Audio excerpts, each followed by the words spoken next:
All right, who's your favorite Laker that you've seen in your lifetime? But you can't choose Shaq, you can't choose Kobe, you can't choose LeBron.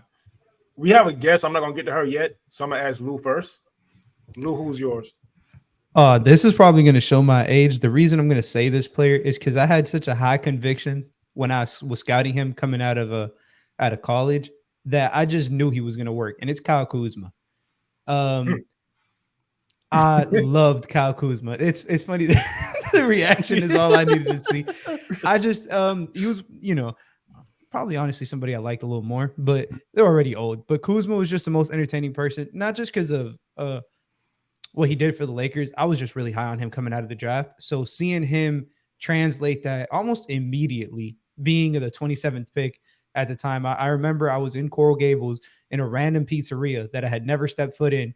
And that pick came up on the board, and I was like, steal of the draft at 27. I don't want to say I was right because obviously there's a lot of good players in that draft, but pretty good fucking value for 27th pick.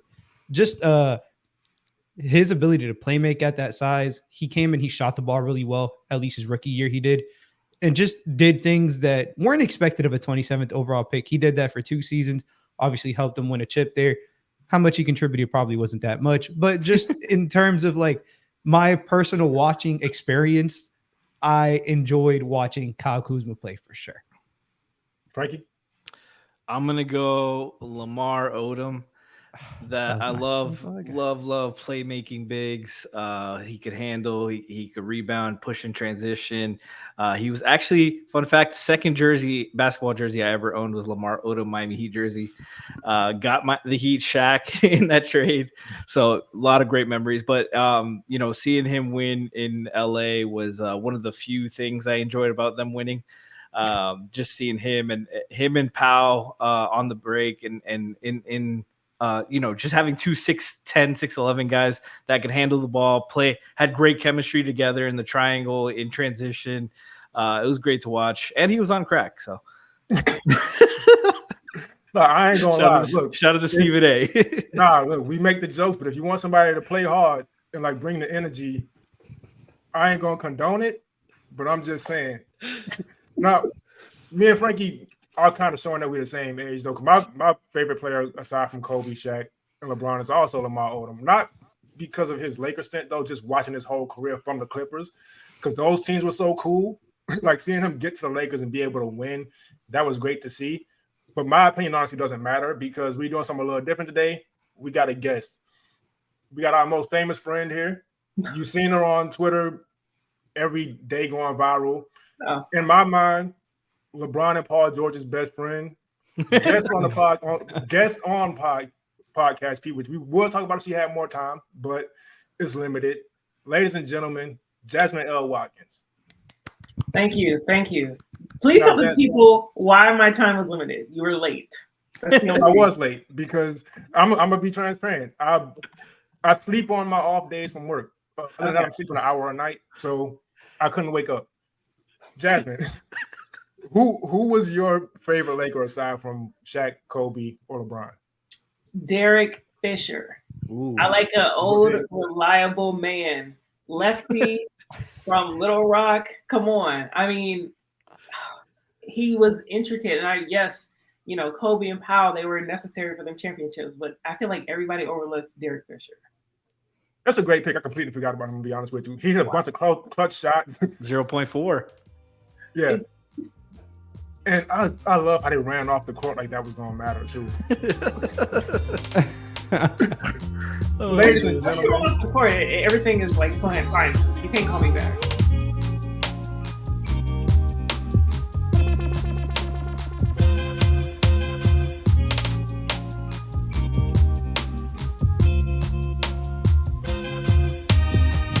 Welcome to another episode of Playoff Foul. I'm Kenny. I got Lou with me like always. Lou, how you doing? I'm doing great, man. Another great day to talk some hoops. Got Frankie with me. How you doing? Let's go. Let's talk some Lakers. And we already introduced our guest, but I do have an extra question for the guest that wasn't on the docket.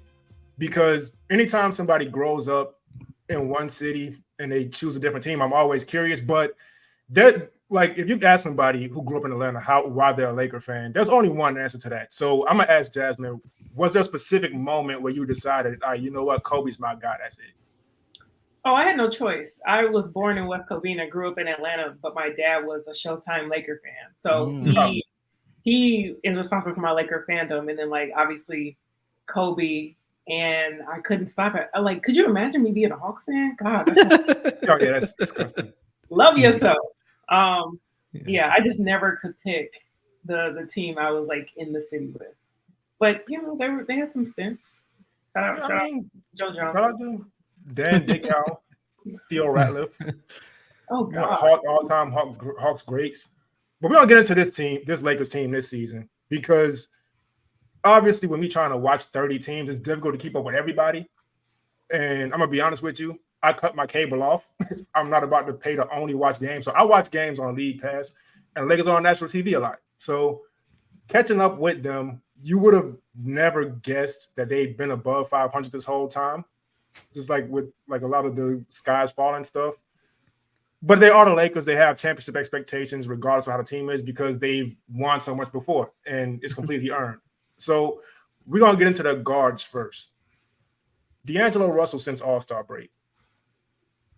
20.4 points per game, 5.6 assists, 4 rebounds. He's been a D'Angelo Russell that he should have been since his career started. He's been a pretty good player, but when it's bad, it's real bad. But I want to know what y'all have thought of D'Angelo Russell, like at least one overall, because I said what I got to say, but especially since All-Star break. And I'm going to go Lou first and then go around. Yeah, like D'Lo's an interesting person. Just in general, his career, like the way it's gone is, talk about ups and downs. Like you said, he's been very up and down. But this year, I think it's been one of his most consistent years in a while. At least that's kind of what it's felt like from the outside, kind of looking in. His 3-point shot is fouling. He's just playing with that confidence. I feel like last year during the playoffs, he was kind of shook at times. Like he was just getting so disrespected that he was like, is this like starting to like second guess or doubt himself? It's kind of what it looked like when he was out there playing. Like he just wasn't playing with D'Angelo Russell's confidence when he came into the league, when he was with the Brooklyn Nets, specifically during that stint. He just wasn't playing with that same aura, like that same energy behind him. But that energy's been back, like particularly after the All-Star, since February, like even a little bit before the All-Star break. He's been on a burner. He's shooting over 40% from 3 since then. His shot selection's gotten a lot better. His playmaking has really stood out there, depending more on him and Reeves to do some of this playmaking stuff. Just in general, like he's been the resurgence that he's had. I don't think it should have been discounted or anything, but it's nice to see him start to like just get back to himself, man. Because D'Lo is definitely a certified hooper. All right. I was a big D'Lo fan out of college. He was one of my favorite prospects that year. When he went to Brooklyn, I was like, Lou, I felt so relieved that he got to show his talents and like felt so vindicated that I was like, this is the guy I was seeing like in college, and this is who he is. He's had an up and down career, but I've been really enjoying watching him hoop this season, especially post All-Star break. He's playing with more confidence, and he's got determination. He's always been able to get to his shot, but it was always a struggle for him to balance when to go for his shot, when to balance the playmaking, because he's such a unique passer. Like he has such great passing ability that he doesn't always showcase it. Sometimes he's like, all right, dude, pass the ball, bro, swing it one more. You saw the last game, I think it was last game, that he was on a little bit of a hot streak. He passes it to LeBron. LeBron throws it right back to him. He's like, "What are you doing, bro? You got the heat check right now. Check it, shoot that shit." And I love seeing D'Lo play with some confidence. And it's important that a lot, especially in the era that we're in now, where a lot of guys are coming in at 19, 18, 20 years old, to like let these guys grow at their own pace and not give up on these guys. I feel like D'Lo's been in the league forever. He's 28 years old, and he's still hooping. I'm glad he's finding some on-court success.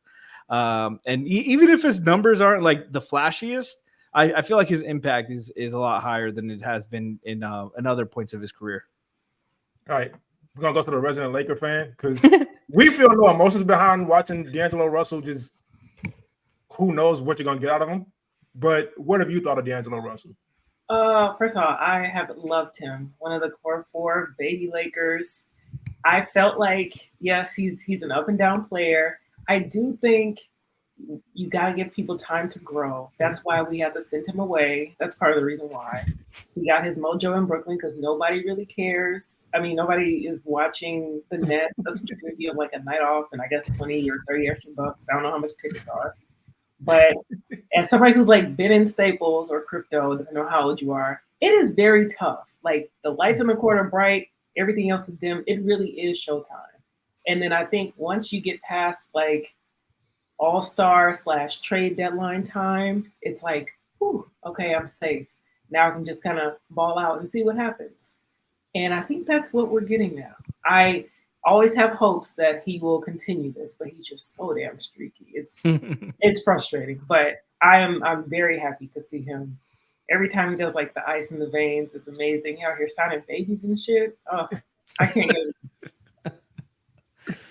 it. So Austin Reeves, he's a little polarizing. I don't know why. I like Austin Reeves. I love being Austin honest Reeves. with you. I like Austin Reeves. Does anybody not like him? Yeah, You'd be surprised on Twitter. You'd be surprised. Yeah. Heat fans despise Austin Reeves just because. But I'll say this as a Heat fan. Tyler Hero. Heat fans on Twitter are some strange people sometimes. So Toxic. that's not something to pay attention to.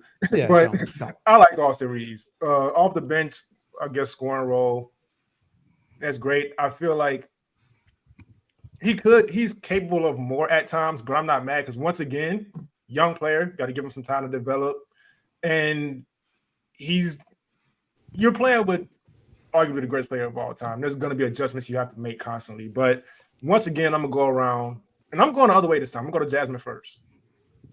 Just on Austin Reeves. I love Austin Reeves. I don't know. I didn't expect much from him. Like, I think, man, this is about to sound horrible. I think him coming in at the same time, like, Alex Caruso left, I was expecting, like, him to fill those, white shoes. But he's his own guy. I like when he takes over, and I'm always like, oh, he's him. But his time will come where he will break out. And I don't think it's going to be while LeBron is still there. I hate to say that. Because I feel like sometimes we've let talent, like, go. I don't know if it'll be like when LeBron retires or maybe Austin gets traded or released. I don't know. But I think the Lakers have a decent chance to go deep in the playoffs. Please clip this if this is like too out there. It'll have to be like, yes, everybody is a team effort, but it'll have to be on the back of Austin Reeves a little bit. Like you always need that one X factor, and I think once again he's him.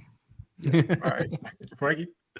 I feel like people have been kind of hoping and rooting against Austin Reeves just because he's the new Laker guy that he got rewarded Team USA right away, a big contract right away. Even though I feel like it was pretty fair value for him, he's just a really solid player. Like I like watching him hoop. He plays hard. I like guys who don't take possessions off, who I never have to question their effort. Makes good decisions vast majority of the time. Had like a 14 assist game the other day. Like I was surprised by that when I saw that on the box score. I was like, what the hell? Austin Reeves had 14? Like he's a good passer, but 14 assists? Look at this guy. No, he's just he's not like this elite player, but he's 25 years old. He can shoot the ball. He can do a little bit of everything. He's tough. He's not afraid of the big moment. And like, he's a guy I think anybody would want on their team. He's not out there bullshit like some of these guys be doing in the league.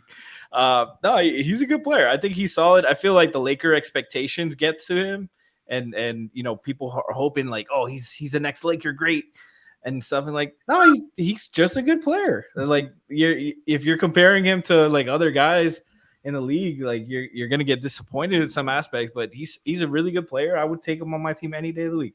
We're so delusional. It's so crazy. Sorry, as a fan base, we're so delusional. We're talking about Ramon Sessions before we got on there. We don't need to rehash that, but he was the future. I'm telling you, Aaron, he had no point guard play at that time. Here's this fast kid, and he can shoot. Oh, I thought it was over for the league. That's embarrassing. It was just over for Ramon Sessions. No, remember when Trevor Ariza wasn't healthy in 08? And they were like, oh, this is the big guy. It's like, no, Trevor Ariza is a good player. But come on. Yeah, Lou, real quick on Austin Reeves. Yeah, so he's been, to be honest, when I first saw him, I was like, I didn't really know who he was. I was like, what is he going to provide? And he started taking some of these shots that were like, even as a rookie, some of these shots that like veteran players take, and you're like, ooh, that's a tough shot. Like, I only want certain people taking these shots, but they started going in. And to me, it was like, okay, him taking some of those shots is kind of iffy, but what is he going to do defensively? And to Frankie's point, just never gives up. Is he an elite defender? Probably not. But he tries his ass off. Like, he tries his tail off back on that side of the floor. So it gives him some leeway offensively. And now all of a sudden he starts getting into his playmaking bag. The 3-point shots been falling. He's practically been 50, 40, 90 since February. Like, he's just been on a mission, averaging 7 assists since then, which is crazy considering he wasn't really even a point guard to begin with. Like, that wasn't his initial role. He was more like, a scorer. Now he's just balancing everything so effortlessly. And I don't think it's a hot take for her to say that their playoff success depends on somebody like Austin Reeves, because he can definitely be what wins you 1 to 2 to 3 games in a series. We've seen it year after year. Like, role players, everybody talks about the Batman and the Robin, but they need the butler too, man. Everybody needs the butler too, man. Austin Reeves is the butler. Man, Alfred is crazy. Alfred. Everybody needs an Alfred, though.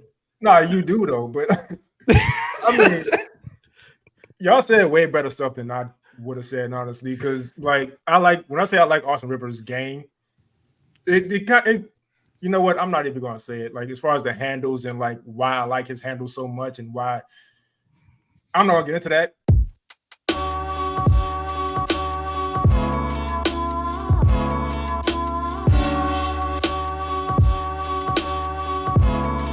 I had wings on the docket, but let's just talk about LeBron, because there's not a whole lot of toy stuff I have. I'm gonna be honest.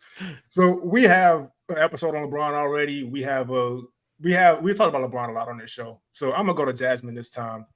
Where were you when you saw the news that LeBron was coming to your team? Oh shit. I was in Atlanta. Can't remember what I was doing, but I also want to point out that I'm not a huge, like, LeBron is great, definitely top 3, but I'm not like oh my God, LeBron is coming to my team type person. I haven't been that. I've never been that person, because my favorite player has always played. Yeah, he's always played on the Lakers, so it's never like, oh man, Powell is coming. It's like, oh, that's cool, but never like a where were you win type moment for me. Great. He's done great things. What a flex. Every other fan base hates you right now. Oh, we just got the arguably top 3 best player of all time. I don't remember what it was. It's crazy because we get that from LeBron fans too, because we like Dwyane Wade more. She just flat out like, who gives a shit? No, also, you know what? I'm gonna give y'all 10 extra minutes of my time, because this might be a quick little rant. Y'all also had LeBron in his prime. Like, Heat LeBron, top tier. Back to Cavaliers LeBron, yes, still top tier. Lakers LeBron is not the same. He's older, still dominant, but delegating. Yes, we won that championship, but nobody thinks it's real because it was in the bubble. And I'm like, oh man, this is great. Not the greatest thing that's ever happened. I thought the greatest thing that ever happened to like the Lakers was us getting rid of Kwame Brown. Like, that shit was great. Where was I when? I was somewhere probably thanking the Lord. So anything else is just like a bonus at this point. But you know what? I could see the difference though, because when Dwyane Wade came to Miami, I had already been watching basketball. So it's like, it's with Kobe, like, you really grew up. Kobe was there the whole time. Like, I don't remember a point in life like before Kobe was on the Lakers. I remember Kobe. I knew who Kobe was before I even knew what the NBA was, and he was synonymous with the Lakers. And like my mom's one of those people, like she'll watch a basketball game and just root for whoever the best team is during the playoffs and never watch again. So I knew Kobe because of that. Like that's how big of a deal Kobe was. So Dwyane Wade I'd seen in college a little bit. Alonzo Mourning was my guy at the time, so it's different. So I just want to harp in real quick because, you know, I understand completely what Jasmine's saying. They got LeBron at 34, from 34 to 39, as is right now. In his Lakers tenure, he's averaging 27, 7.9, 7.9. This guy's just completely different from like what any normal human basketball player should be. He's a fucking alien.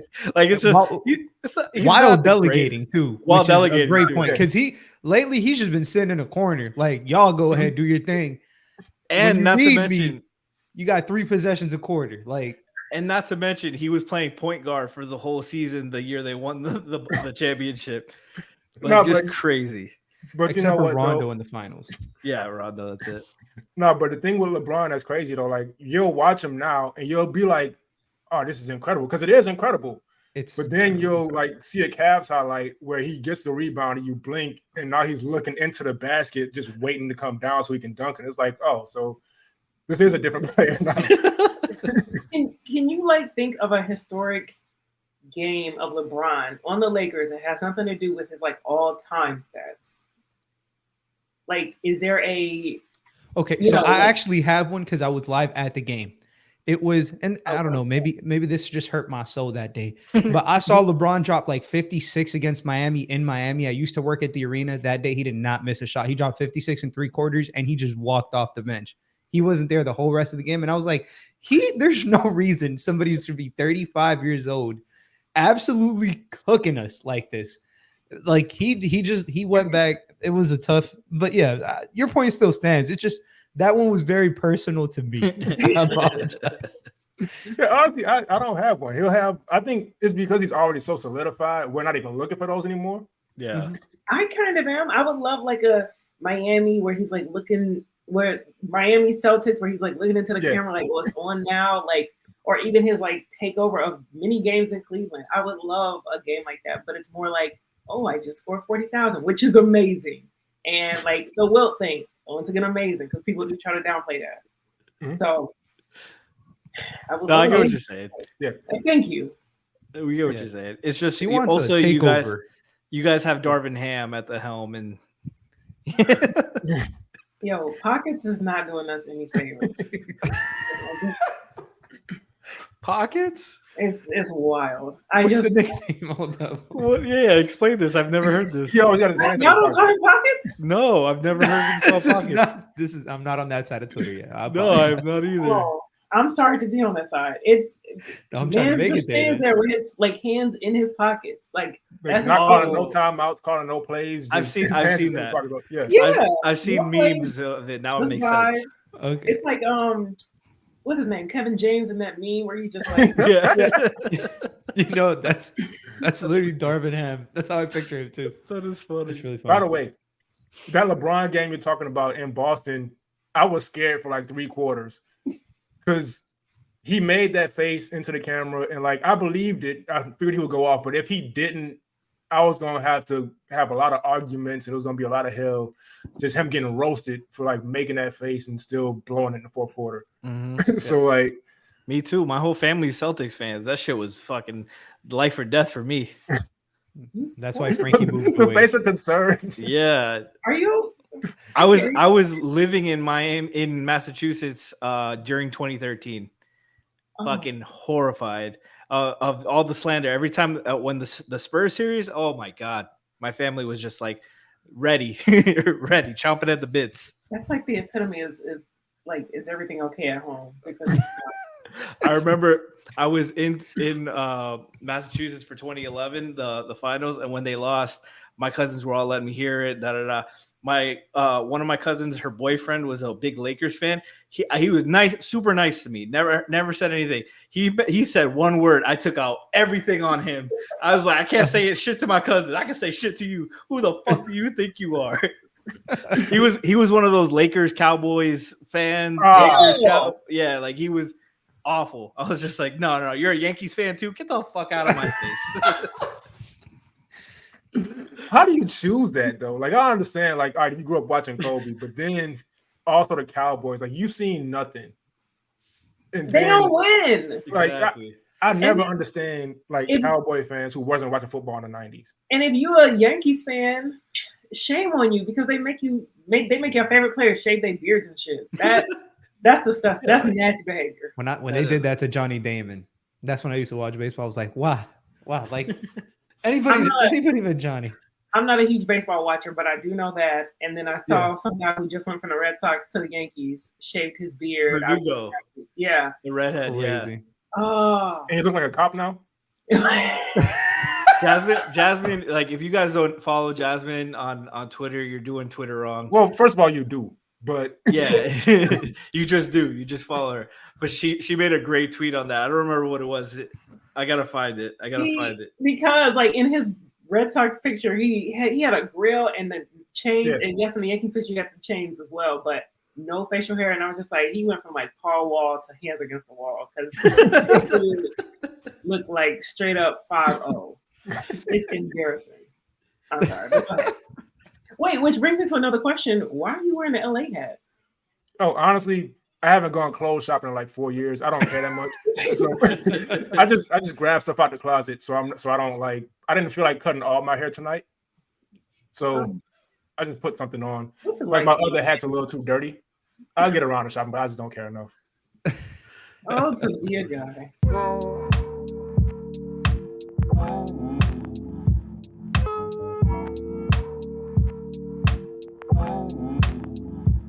So we can get to the bigs, which once again, not a whole lot there aside from Anthony Davis. So we can just get into Anthony Davis. Now, I've mentioned on the show before, I let go of the not liking players thing years ago. Anthony Davis used to be my sworn enemy who didn't know I existed for a long time. But he is a great player. He'll give you great numbers and then he'll like not exist the next game. But the Anthony Davis experience, we talked about Austin Reeves, and hell yeah, the Lakers do need him in a deep playoff run. But I'm still not even really sure about Anthony Davis at this point. As great as he is at his highs, his lows look kind of low still. But can I ask a question? Yeah. Well, where is this hatred coming from? You know what? And I shouldn't even say this because I don't even talk like this anymore, but he used to fake a lot of injuries. Like he'll really get injured and like we'll really be worried for him. And then he'll like miss a shot and he'll roll around on the floor. And then next possession, he'll come out, catch a dunk and scream. And I'm like, all right, man, get the fuck off my TV. So I hated that, but I let it go. The finals were so annoying because he would like, oh my god, because he would get knocked down and he'd just grab his wrist, shoot the free throw, like check me out, take me out, and then he comes in 2 minutes later, catches an alley-oop with that same hand, slams it, and goes and I'm like, fuck this guy. And I loved him in college too. I loved him at Kentucky. He was so good at college. It was a game against the Spurs. It might have been last season or the season before. Like it was crunch time, and I think he missed a shot or something. Spurs went down, and like I'm noticing it's a 4-on-3, 4-on-5, and the Spurs had the ball with a chance to win. No, it wasn't a chance. They had like 2 possessions left or something like that. And I'm like, because the camera's not even showing, I'm like, AD on the floor right now, isn't he? Close game. This motherfucker's on the floor. Lo and behold, the announcer say, Anthony Davis shaking up. He's not fucking shaking up. Stop falling for this. And then he came back, next possession, everything was fine. So that's why I hated Anthony Davis. If Anthony Davis has to do his Paul Pierce, fake Willis Reed shit to get going, then by all means, let him. He averages 2 a game. Leads the league. He's hella tall, a little lanky still, so maybe he is getting hurt. There's some biggins out there. Yeah, and he's from Chicago and he's a Packers fan, and that's weird in itself. That is weird. I'm a Packers fan, and that's weird. That's like being from LA and being a Boston fan. I was gonna say a Clippers fan. Oh God, love yourself. Did he ever say why he was a Packers fan? He probably did, but I've never heard him say it. I don't even want to know. Maybe he's just going with the closest winner. Fair, very fair. Yeah, maybe. But I don't know. Like, because if I was like born 10 years earlier and like actually I don't even have to say that because the Magic were good when the Heat were bad and I wasn't there. Are we counting like that 08, 09, like when they was going to the finals and stuff? Oh, that Magic, got you. Yeah. Good still didn't win championship, so it's really not, you know. Ooh. Yeah, that's true. Yeah, that's fair. That's the team y'all beat. So Lakers fans have standards. It's got to be a championship. You heard it here first. Sorry that other franchises are used to mediocrity. I just love when we can't relate. Hey, shit, I agree. We can't relate. Sorry, Atlanta. I love the Magic team, but I love them like the 90s. Yeah. Penny, Shaq, Derek Scott, Nick Anderson, who could not. Free throws.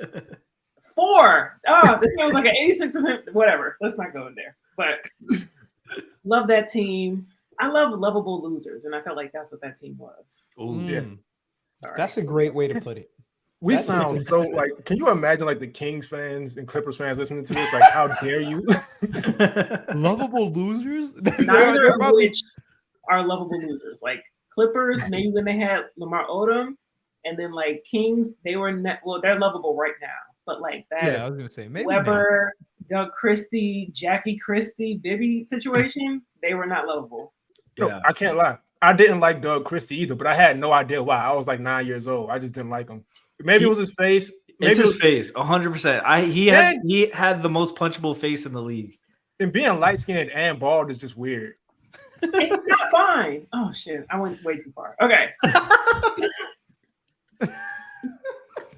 We're supposed to talk about Anthony Davis and his impact on the Lakers. This is great. This went so off the rails. Like, so yeah, Anthony. He's forget Anthony Davis. We can get to him after you leave.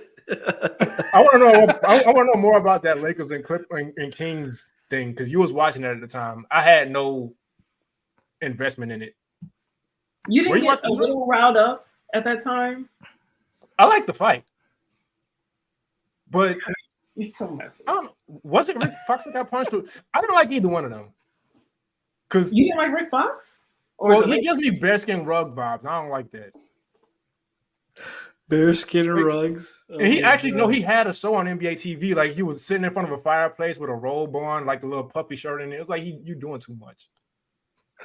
Yes, but I feel like if you are that fine at the time, you can do whatever. And Rick Fox was fine in LA and at one point married to Vanessa Williams. He could do no wrong. Like, even though he got I think he got hit first in that fight. Yeah, they got locked up and Christie gave him the cheap shot. Yeah. We try to forget that because it's Rick Fox. Yeah, but I think that was part of it. Like you could look how you look, but then once you lean into it, it's like, all right, like you in front of the fireplace right now for real on NBA TV. I'm getting hater vibes. I'm not gonna lie. 10 years old, of course, 100%. But the thing with Lakers, Kings, I don't know. I think if you're a Laker fan, especially at that time and before, if you're a lifelong and not just a LeBron fan, you hated the Kings. And the only time that you kind of lessened up was when they started to suck. Mm-hmm. And even when they played the Warriors and they gave them a great series that year, I'm still I don't have that hatred that I used to have because you ain't going that far. Fair enough. Maybe it's there. Wow. Lovable losers. Maybe Jasmine's the hater. We do hate, and I'm we hate these teams, and I don't think the hatred ever goes away. Is there one team that you don't root for, but you don't mind? I still have deep-seated hatred towards the Pistons, and I love their young guys. That but rivalry like a season and a half. I know I was it gonna was. say, It was how really, can you hating them is overkill? Like they hate themselves over there. No, Like not even the Monty Pistons Williams. fans. Monty Williams is all the retribution I needed for Rip Hamilton hurting Dwyane Wade. All right, that's all the retribution I need. 8-year contract, please extension, please. Immediate More. extension. Man, Talk about pockets. He turned into pockets. Let me stop. He's just looking around like shit. I got nothing else to do. Like He's like, you took Killian Hayes away from me. I never say this about men, but money is goals. Like collecting the bag, and then like it's just whatever. I didn't expect Detroit to do anything. Can you imagine failing upwards in life? Oh my God, man. That's what he went from that roster, absolutely failing them, and then just going to like, yeah, you're gonna go to Detroit, but like we're gonna compensate you for being in Detroit. Like we're gonna compensate you for this roster. You'll have a good life. He's like, well, sometimes I feel like he's coaching to get fired so he can just sit on that contract. Man, you know how much that money gets you in Detroit, right?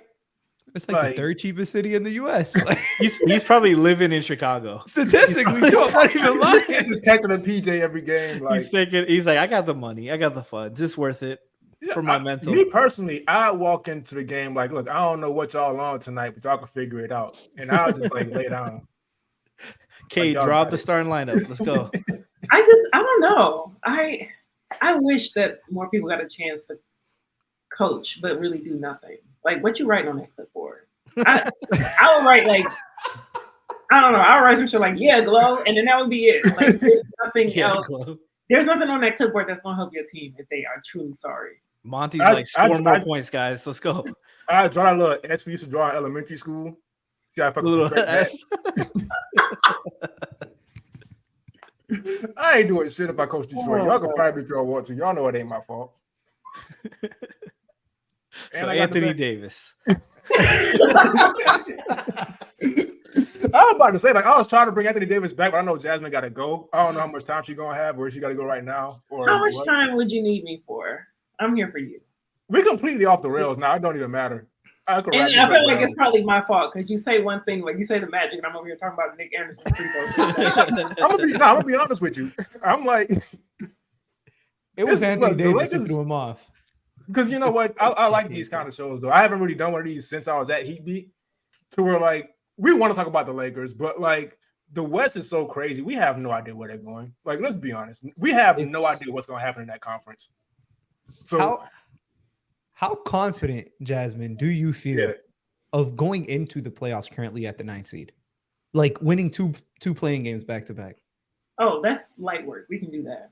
We are the in-season champions, and I think I'm forgetting that. Like when the lights are on, it's go time, and we step up to the challenge. Now the regular season it gets kind of long and blah blah blah. It's boring, but like once the games matter, if we make it in, watch yourself. That's why nobody wants to get messed up against us. Do you feel like they're peaking at the right time? As they often do. Yes. Let's go. You couldn't tell me, damn, what year was that? Was that like last year, year before? You couldn't tell me that we weren't about to like beat the Nuggets and go to the finals. I'm thinking last year. Yeah, they lost in the conference finals. Yes, we got swept, whatever. But going into that, I was gonna say, am I forgetting something? Wait, before we got one. Before the series started, I was like, yo, this is it. Like, all we have to do is take down this team, and we're champions. Obviously, that didn't happen, but we peak when it is time. You know what? I had a whole docket. I'm gonna throw that in the trash. I don't care anymore. we got a Laker fan here. I'm just gonna ask Laker questions. As a Laker fan, do you have a full appreciation for how much we appreciated that Matt Barnes, Derek Fisher thing? I don't like that it was a thing. Like, I think now living in LA, I realize that the city is so small. Everybody is dating everybody else's ex. It's whatever. Why is this a big deal? Like, is it the running up in the house? Is it that part? It's the Kanye song too. I understood it. I think it was a club incident that he drove. It's not even about the girl. It's just sometimes you just got to do what you got to do. And Matt Barnes just seemed like the type that just does what he got to do. So I respect it. Matt Barnes is unhinged. And here's what I don't like about Matt Barnes. I actually was not a hater. Like, I loved him when he was like Clippers, Magic. You got to forgive me because sometimes when players move a lot, I get foggy. But I think he played on them teams. I'm like, man, okay. And I'm using this word that I hate when like media people use it. He was scrappy. He just had it all. He was like a 5-tooler. Then he gets to the Lakers. And mind you, the when he was on the Magic, I think, and he did that thing with Kobe, I hated him at that point. But I still thought he was a good player. Gets on the Lakers, the lights are too bright. The lights are brighter than he expected. And that's my main beef with Matt Barnes. So in my mind, Derek Fisher can do no wrong. He's a champion for the Lakers. Matt Barnes is the other end of the spectrum. You know what? I'll ask another question to all of us based on that. Like a player that came to our team, you got to pick a different person now. Jasmine, you already said Matt Barnes. A player who just came to our team and completely was a different person, disappointed us. Me personally, when Gerald Green came to Miami and stopped dunking. God damn it. Like, I'm watching him in Boston and then on all these other teams, he's making videos where he's jumping and his shoulders at the rim. He gets to Miami, now he's shooting fadeaways. Like, it was so dumb. But I'm going to go to Lou first. Like, who's a player who came to the team? You forgot to mention the drugs thing, Gerald Green. Go to Frankie first. Go to Frank. I'm thinking about this. This is not an easy question. I can go. Oh, for me, it's pretty easy. Gerald Green was one of mine. He was my favorite, one of my favorite 2K players. Ricky Davis stopped dunking when he got to Miami, too. Ricky Davis needed to stop playing when he got to Miami. I'm gonna say Andre Iguodala, not because he was horrible in Miami. It's just because I wanted him when he could dunk and play and move. That there was, especially his second season in Miami. That was rough. It looked painful. It looked a little bit like Mike Miller in Miami, and for Andre Iguodala to look like Mike Miller was a big difference. Like, he couldn't dunk. He was like, it looked painful anytime he landed, did anything athletic. He was playing the 4, and I'm like, God damn, Andre's washed. I loved him. He was one of my all-time favorite players, but we got him so late, so damn late. Man, Trevor Ariza too. Trevor too, yes. He showed us like a game or two. I was like, all right, Trevor still got something. And then I was like, no, the fuck you don't. I got one. Go ahead. I got one, and it's actually ironically the guy they tried before Trevor Ariza, Maurice Harkless. I stand this motherfucker, man. He had me so mad. He ran behind the scores table. Oh my god! More personal fouls you need than to shots see this. made. He was the worst player I've ever seen in a Heat jersey that got significant minutes. It got so bad that Spoelstra stopped trusting him after 15 games. You know how bad you have to be for them to be like, we have nobody at the 4, Mo Harkless. This is, trust me, like, you have all season to figure this out. 15 games in, they're like, you're not figuring shit out. On to the next one. I was like, man, because we had just came from like, we had some hope, like, oh, maybe if Harkless, we can come back and yada yada. No, man. The only thing more Harkless did was get us off of the Hassan Whiteside contract. And then we ended up flipping him. The best thing he could have done. And then he got here and he ruined all that shit. I feel like we got to give Jasmine some context to this, because for Eric Spoelstra to give up on a veteran player after 15 games, like, if you've played in the league more than 5 years, Eric Spoelstra will play you until your legs fall off. He gave Meyer Leonard a full season and then gave them a contract extension, but he cut Maurice Harkless. That's how bad he was, because Miles Leonard wasn't good either. Jasmine wasn't around for not even up for Dwayne Dedman. Hold on. Mo Harkless played 11 games with Miami. He didn't even make it a 15. Jasmine, who's yours for the Lakers aside from Matt Barnes? But Jasmine, here was the funny part. Lou said 15. You know why it was 15 in his head? That's the total points Mo Harkless scored with the Heat in 11 games. We were doing a counter on overtime, points versus games. No, but those points he goes to Sacramento. He had one more point than fouls. There you go, baby. 15-14. He went to Sacramento, immediately dunked on somebody, and then like he lost a game or something. He tweeted LOL or something like that, and it's like you are Mo Harkless. Yeah, I hate that man. But Jasmine, who was yours? Steve motherfucking Nash. That's Lou's favorite player all time. That's my favorite player all time. She just said, I hear you. fuck He that should guy. be down one MVP for the way he played and the fact that Kobe should have won that year. But this man, I'm seeing him on the Suns. I'm like, damn, I hate this dude. He's so good. I hate him. And he comes to Lakers. I'm like, oh yeah, it's on now. Oh, and you remember the Dwight? The magazine cover. Oh, get that shit out of my face.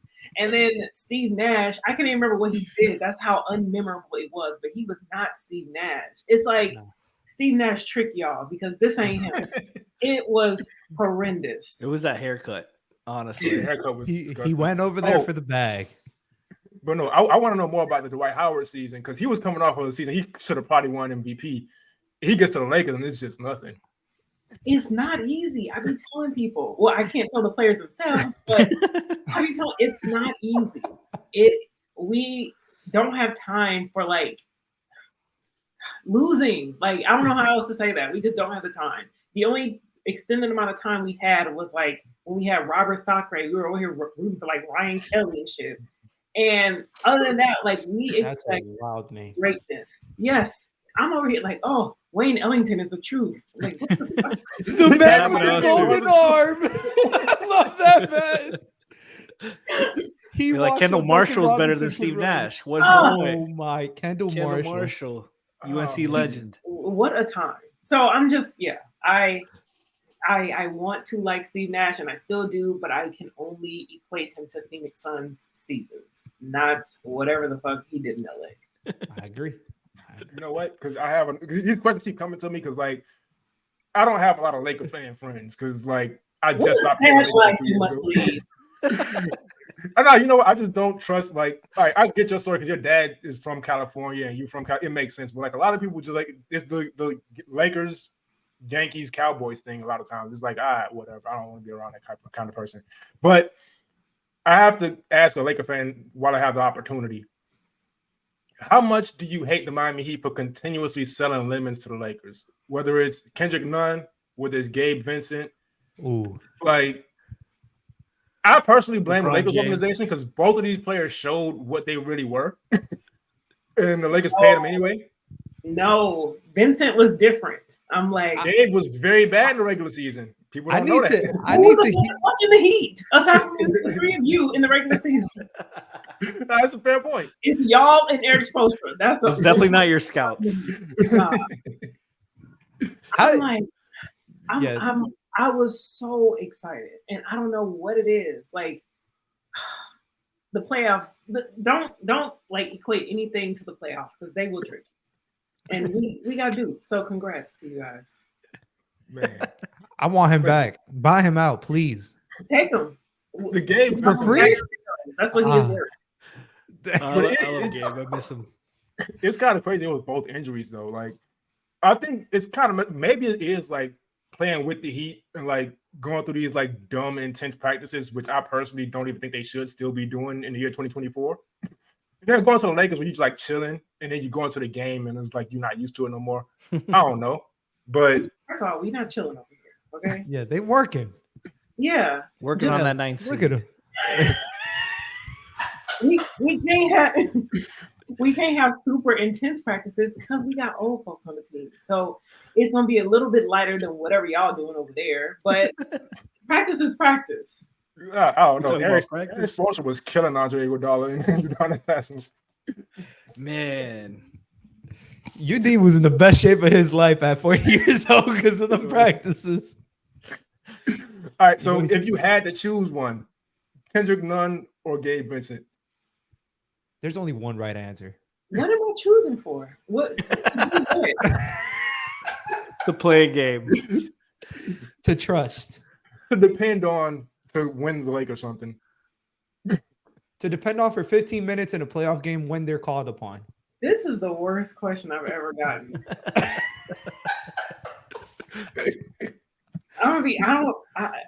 Any other question I can answer. There's no answer. She said, "Bring Darvin Ham back off the bench. Give him the jersey. Pockets, come out here."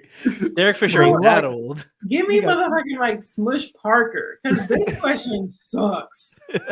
Like, that's good. Oh, you know what? Former That's Heat legend. Great. I was thinking of the player that the Lakers gave us that we was getting revenge for. It was Smush Parker. Smush Parker came to Miami and did absolutely nothing. Well, to be fair, he did absolutely nothing, and especially in the fourth quarter when he was on the Lakers. So that was, I don't know what y'all thought. Hey, he combined with Kobe for like 93. It's okay. That's a big game. Keep him away from Kobe because Kobe hated that man so much. It is.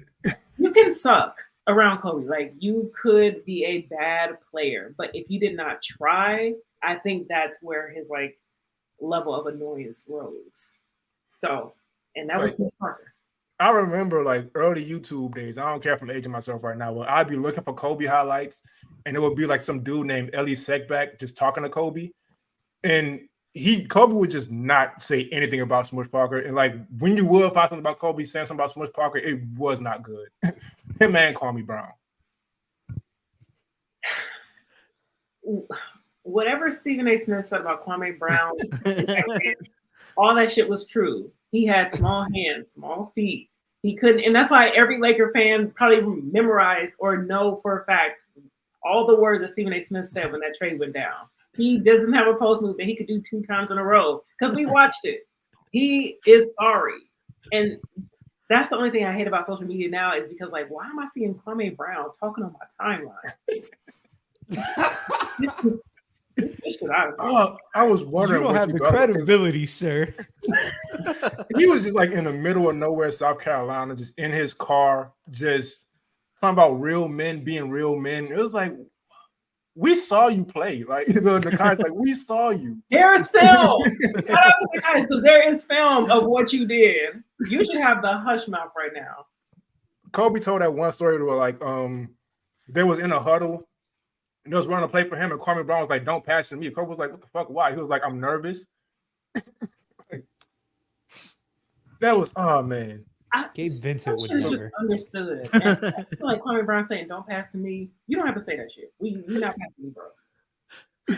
So is Kwame? Is he like your least favorite player Laker ever, or do you have like? I want to know like a list of like your least favorite because I have least favorite Heat players. I'm like, I don't want to say Victor Oladipo because I understand it, but when he was on the floor was rough. When he was on the floor, like I feel bad for him for the injuries and stuff, and I'm not going to hold that against him. I hated watching him play, but emotionally, I don't have an issue with it. But I'm gonna leave him out of it. Do you like to hear him sing? He did have a good song. I ain't gonna lie to you. He did have a good song. What's it called? I don't remember, but but I'm not gonna hold it. I'm not gonna hold it against him because he had injuries. I still hate Mark Blunt to this day. Still hate Gerald Green for not dunking. I don't even care about how the bad shots he wasn't dunking.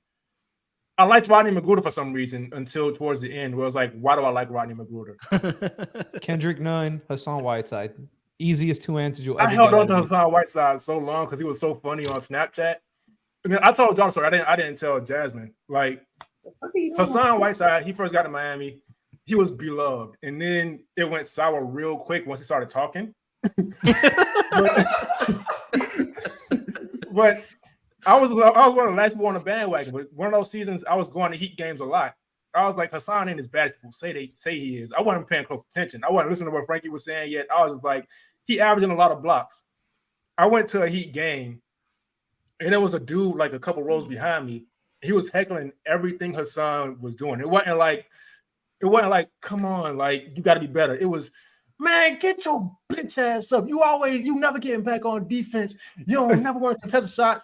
And I'm sitting here, I'm silent, but I'm watching Hassan and everything this dude's saying is true. And I'm like, you know what? And he looks over. He's like, "What's up, Frankie?" Oh shit! He looked over. It was Frankie. Frankie was out here flaming Hassan. Man, I never. Him and Kendrick Nunn by far. But see, I'm not that deep in Heat Twitter. Like I do remember Hassan going and like people loving him. I guess I do not remember like the fall. It got bad. It got bad. It was the best way I can describe what Hassan Whiteside's tenure was once it started getting sour was, when you have a dog and you have a leash, the one that you like they go too far and you fucking yank it and they just come back. That was Hassan Whiteside in the restricted area. He did not want to leave ever. Jasmine, do you want to know so how you can understand it perfectly? Andrew Bynum. Oh, got it. Say less. That's it. He's so talented, but so damn frustrated. Oh, God. And no, go ahead, Ken. Finish the story. But the thing is, like Andrew Bynum, he at least was like not as loud. Like Hassan, remember Hassan bought the Call of Duty gun and it got stolen immediately. He bought a rifle, like a real rifle, a customized rifle. Left it in his car, went to an open gym run or something, and somebody stole it out of his car. Same day. And so he hadn't even gotten it home. Okay, so the point of that story is he's just horrible decision maker on and off the court. Just the worst kind of player. He took a picture of the rifle, put it in his car, and then didn't even like lock his car well enough, and they stole it right out of his car. Oh, he hadn't even brought it home yet. They're running in circles in the locker room, saying he's super speed. Get the fuck out of here, dude. This man, I hated that guy so much. Especially because we sucked during that time. Like it was the 11-30 season, and he's over here trolling, and I'm like, we just paid you, and he's like, I need the ball more. Spoelstra, I got the money, I gotta get the ball, and then Dragic is over here taking a back seat for 41 fucking games. And we are the worst team in basketball. As soon as Spoelstra said, man, fuck Hassan, we're going to let Dwyane Wade, let me repeat myself, Dwyane Wade and Goran Dragic cook. We went 30-11, won 13 games in a row. And Hassan Whiteside, he said, I need the ball more again, coach. Put Willie Reed in the fucking game. Most frustrating player in Heat history. So he'll do all this, right? He'll jump at every block and give up a bunch of points. He wouldn't guard anybody on the perimeter. He'll just make bad decisions, and then every offseason, worst passer without fail, he'll post a video of himself making one 3-pointer. And saying Spo needs to let me shoot.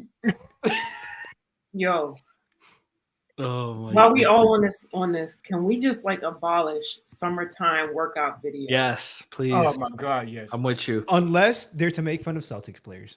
Yeah. Can we agree? Unless it's something funny, because the Devin Booker stop double teaming me shit was so funny. Generally pissed. I'll let that slide. But if it's funny, we let it slide.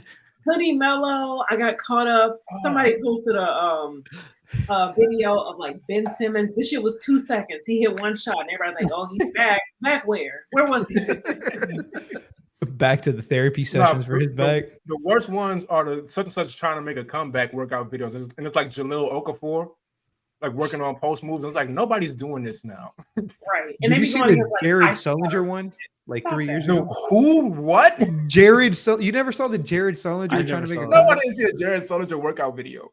My goodness. I haven't thought of Jared Sullinger in a decade. Look it up. Please keep that. You remember when Heat fans wanted that guy? Don't share that with people. Heat fans wanted everybody. And we didn't get into the whole. We just needed size. It was like we had a song. We're like, anything's better.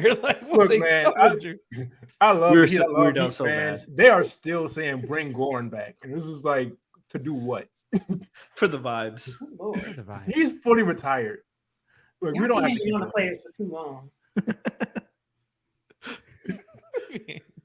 I don't even know how or when to end the show. We'll be honest. Beloved, but UD, that shit went on for way too long. But I know neighborhood. It's a little different. That's a hot take. I ain't gonna say nothing bad about That's not a hot take. No, you say something about UD, everybody's like, "What are you talking about? He's a Miami legend." First of all, you're acting like he, Uncle Luke or somebody. Calm down. He wore out his. Not welcome, but time. But y'all be holding on to players for the longest time, and I get it. Yes, he played for a while, but I don't see what the big deal is with him. This take is straight from Nikias' mouth. Oh my God. He. Oh wait, does he feel like this too? He felt like this for 8 years. Hated UD. He didn't hate UD. He was just all right, we could get another player. In theory, somebody who can play. I mean, if the I man's agree. gonna coach, there is a spot called coach. Shout out to the guys in the dunker spot. Yeah, shout out to them. I don't have a next topic, to be honest. This has been fully chaotic. I've loved it. I don't know if we even closing or not. I know Jasmine had something to do at some point. Well, my hard out was me getting food. So She ordered on Uber. but also I was low-key trying to punish you for being late. Oh man, what's some other crazy shit that happened with the Lakers?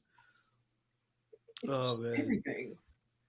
I just saw the anniversary. It was last week was like the anniversary of the Kobe Reggie Miller fight, which is one of the funniest fights because that fight happened in like 2002 or something like that. I don't know. It looked like two suburban kids fighting. It did. But I had never seen a good angle of the fight. I had only seen the Sports Center highlight where they're like fighting on the scorer's table. And it took me until 2024 to see them actually start the fight. I was like, oh shit. And just seeing the names there with Brad Miller, Jack grabbing Brad Miller and Austin Crocier and ripping him off the scoring table. Like, I swear, seeing Shaq, like, people don't understand Shaq, how big and strong he was until you see him in a fight, just ripping guys off, throwing them, big 7 foot, 280-pound guys, and he's just tossing them aside. Same thing that was in that Kings fight. Yes. Shaq wasn't even playing in that game. He was resting. Yeah, he was like in a dress shirt. No, I ain't gonna lie. That reminds me that I'm so glad nobody outside of Miami and New York cares about that Alonzo Mourning and Larry Johnson fight, because that was humiliating. Like when it was just like kind of grab at each other's hair and like slap boxing, like they're both way too big for that. Which one had Van Gundy on the ground? That was one. It was that one. Okay. We the actual fighting. We were so lucky for Jeff Van Gundy because the actual fight was horrible. That's one of the worst fights I've seen in my life. No, yeah, Van Gundy saved that one.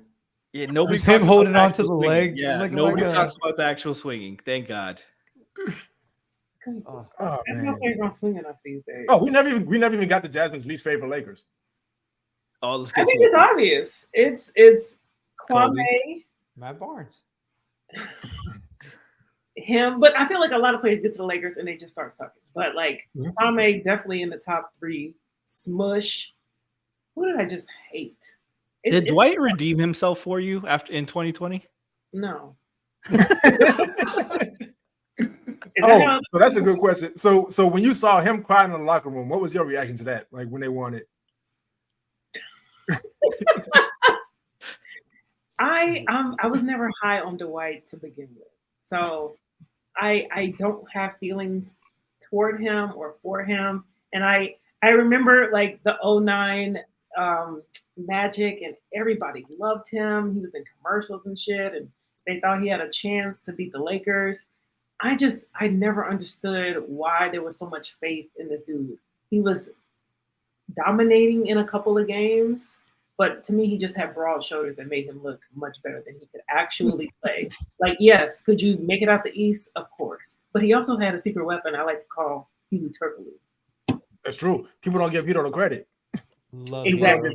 And then he had a downfall called Jameer Nelson because he could guard outside the 3-point line, and old reliable Derek Fisher hits an incredible shot. What was that, like game 3 or 4? One of them two. I think it was 4. Game 4 of 2009 finals. Yeah, because everybody thought the ball was coming to Kobe, and so Jameer Nelson like slacked off the 3-point line. I will never forget that. I'm like, this is horrible defense. But yeah, that was a little tangent, but.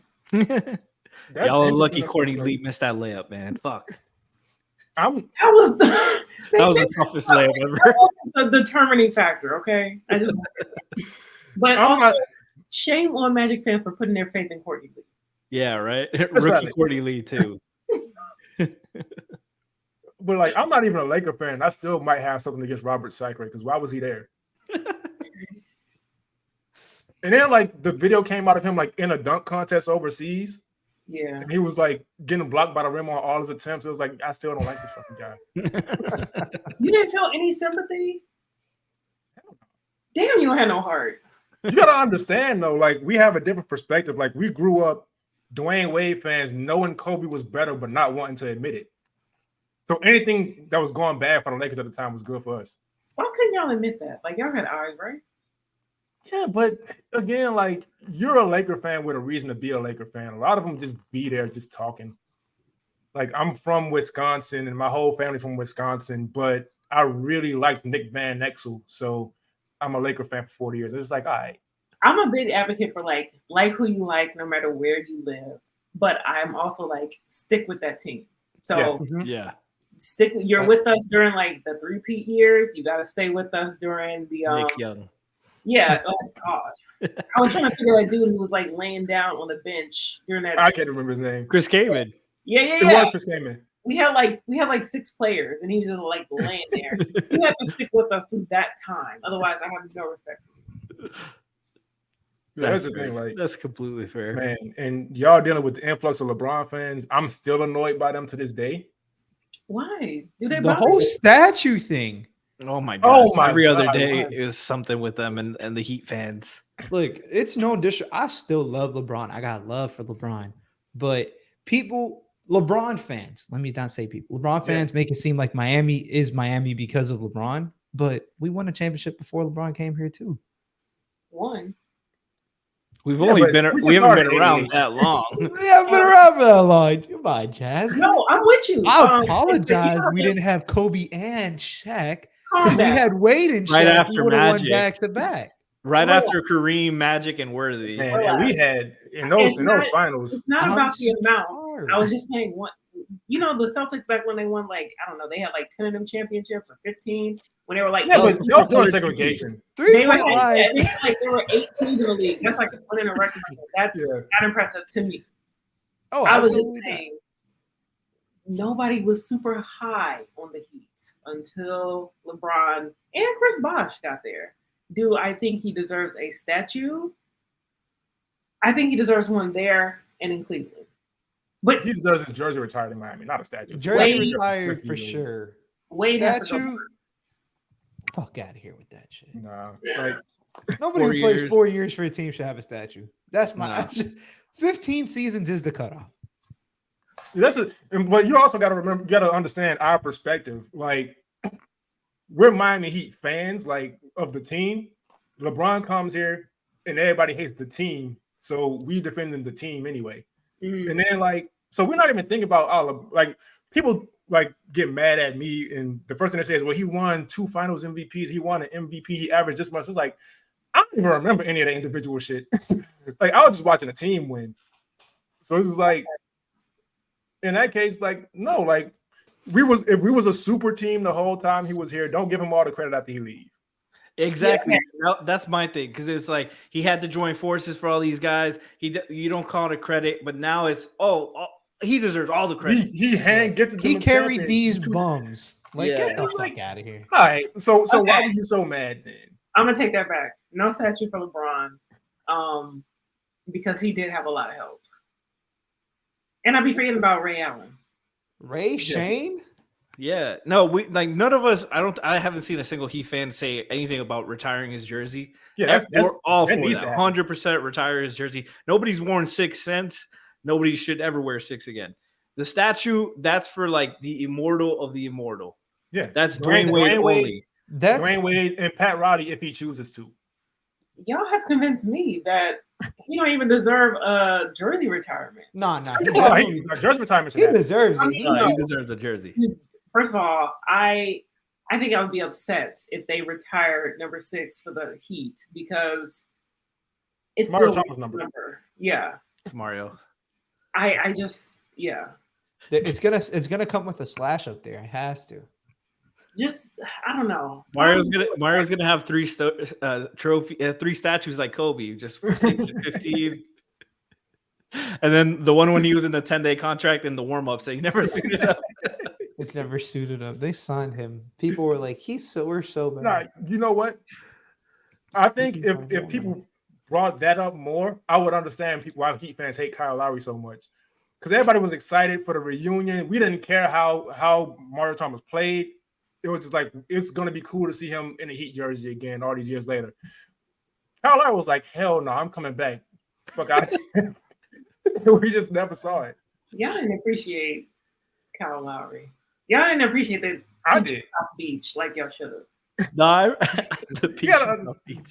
You gotta understand, like, I appreciate there are Heat fans who are fairly normal, and then there's the psychopaths on Twitter.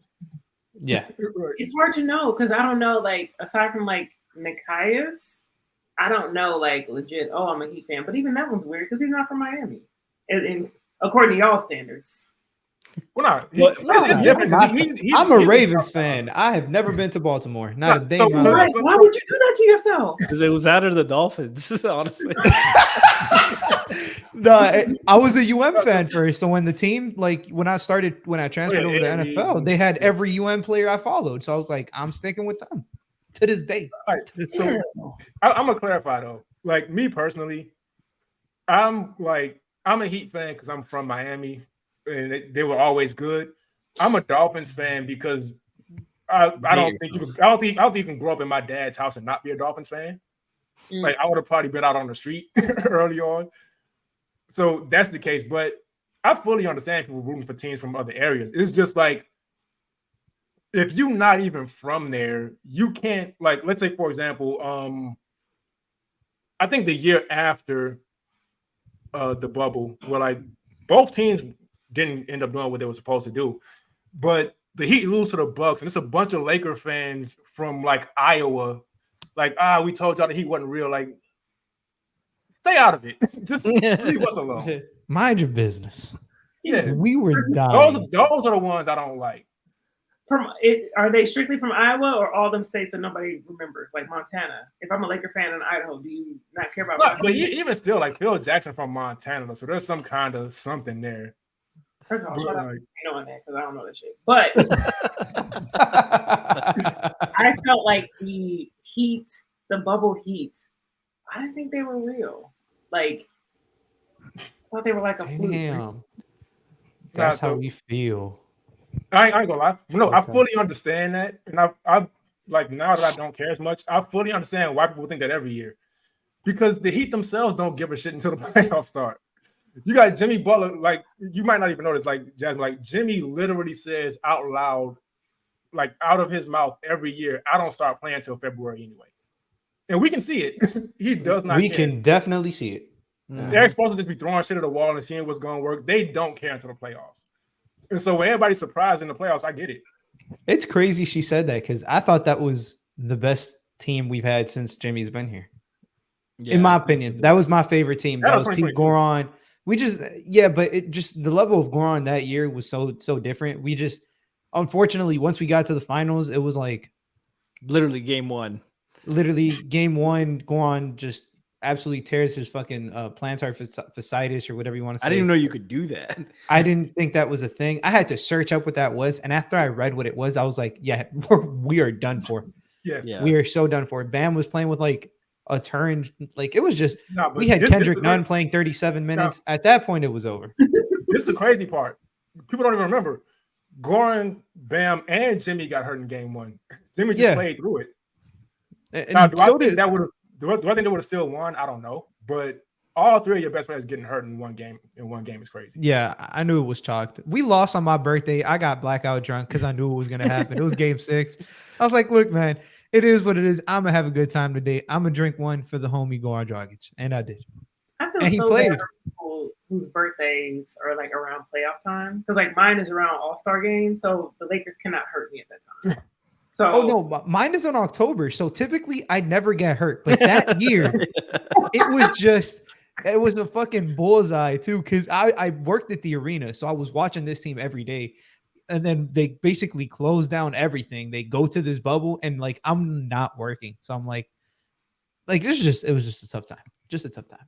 Man, I was moving to Texas that day.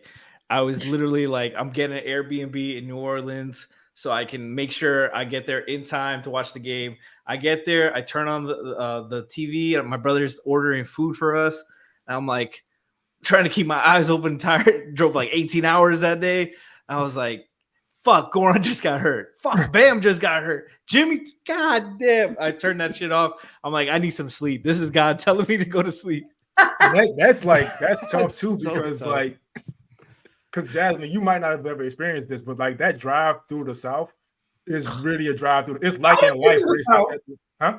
I didn't Oh, yeah, you Atlanta. Yeah. So you understand, like you know the feeling of going to a gas station and the relief you feel when you see a black person. That's why I could never, like, I remember driving from Tennessee to Florida one time, and I filled up like right before I got to Alabama, and tried not to fill back up until like I hit Mobile to where or Montgomery to where there was like other black folks. So yes. No, so when I moved to Dallas, I drove from Miami. And like I was doing pretty good as far as the sleep goes. Because all right, so the story is I was supposed to leave a day earlier, but a hurricane came and hit Central Florida. So I had to wait. So I ended up driving straight from Miami to New Orleans instead of Miami to I think I was gonna go to like Tallahassee or something. So I'm driving straight to New Orleans and I'm sleepy as hell. So I'm in this straight road, straight pitch black. I need to pull over somewhere, but there's nowhere to pull over. I get to a gas station. It's like 2 a.m. and there's nothing but pickup trucks parked there. I was like, hell nah. So I waited till I saw a Caprice, and like, I don't want to say it, but like you kind of know what a black person car looks like sometimes. Yeah. So I got real comfortable. I slept there and everything was good. But yeah, I'm not driving through the South no more. Man, I had to do it again when I went to pick up my dog.